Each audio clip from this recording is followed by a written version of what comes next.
So what are the 5 least visited countries in the world?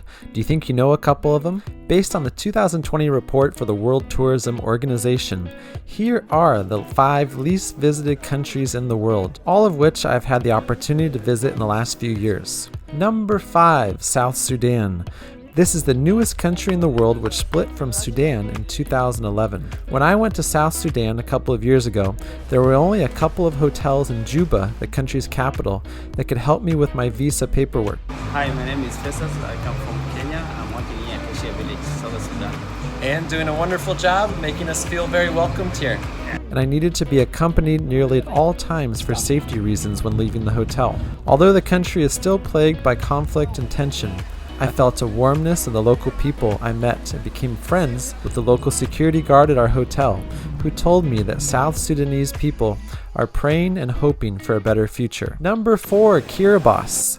Kiribati has about 4,000 visitors per year and is an extremely remote nation in the Pacific. I rented a car and spent a couple of days exploring this tiny nation. Many of the local people would sleep in open areas so that they could actually sleep at night with the evening breeze cooling them off.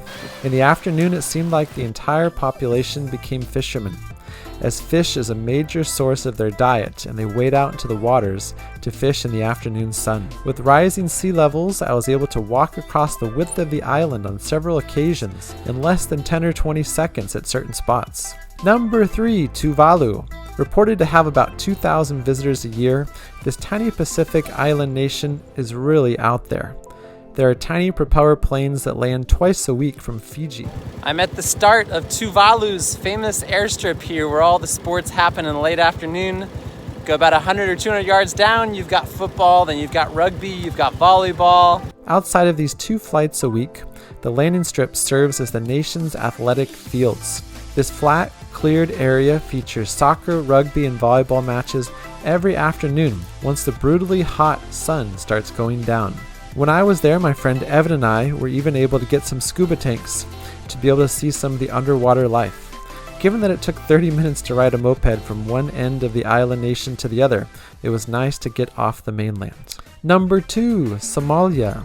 Somalia has less than 1,000 visitors per year, and my ticket to visiting this country was to visit the region of Somaliland, a northern region in the country which is internationally treated as an autonomous region within Somalia. Saying hello from Hargeisa, Somaliland. New friends here at the Camel Market. Somaliland. Thank you. Call to prayer echoing out here over the city in Hargeisa, Somaliland.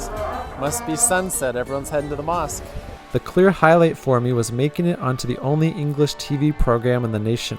Hello, good evening. Welcome to CBA News. Today I am reporting the arrival of Brian Asher. Brian Asher is here in Somaliland, Hargeisa, and he was received by one of our members of staff. I did.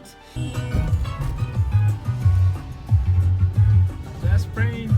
And he says that Hargeisa is a lovely place. He loves being here. He loves the food. He loves the culture. And he's also heading to Ethiopia and many other parts of Africa. Actually, he has been to so many countries, and he's saying that Africa is beautiful.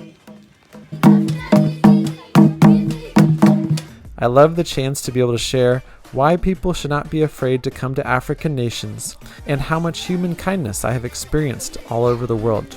Welcome to Hargeisa. Thank you very much. Glad to be here. My name is Felix Alois. And I'm Abdullah Hassan, and I should be the one welcoming you.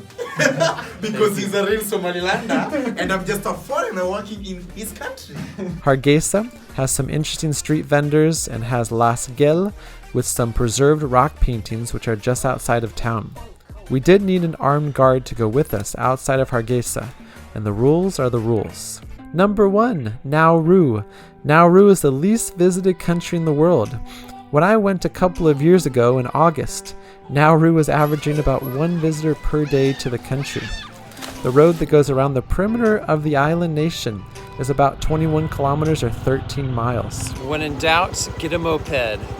The hot island nation has served as an Australian detention center for years, which gives the nation a different feel from some of the other Pacific countries. I had to wait for nearly 2 months to get a visa for this country, as there is one guy in charge of issuing the visas for foreigners. And let's say that things were definitely operating on island time.